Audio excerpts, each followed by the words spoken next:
Danaël 2016-2017. I am a young boy of 13 and I will tell you a pretty troubling story. One day, with my school, I went to the forest. I left the group for some uncertain reason and lost myself. There strange things happened, the trees moved, everything moved as if there was wind, until the smallest twig.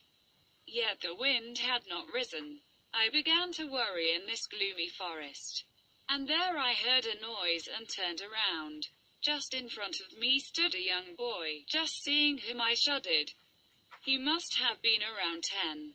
He drew a blade made of black metal dripping blood and placed it just under my neck. But what I did saved my life. I took a notebook and a pencil from my bag and handed it to him.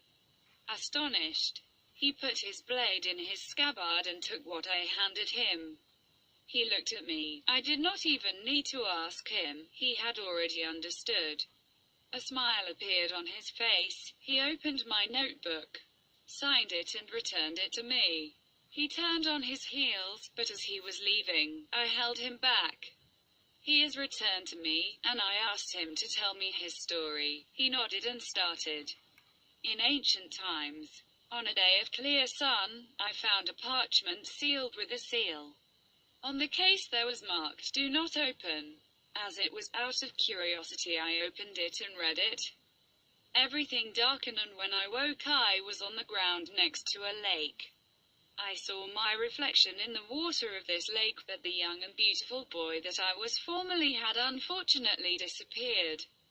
My clothes were torn, my skin was as white as the fresh snow.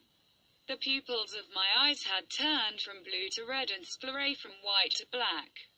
I did not have shoes. The blonde of the wheats of my hair had turned into black ebony.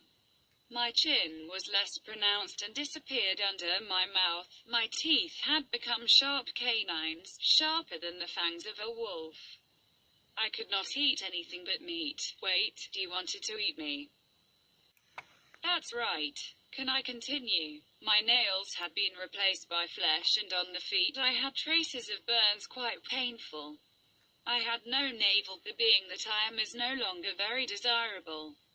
I went to the village where I lived before, but the people around me did not recognize me and became afraid when I saw myself. Anger settled in my heart.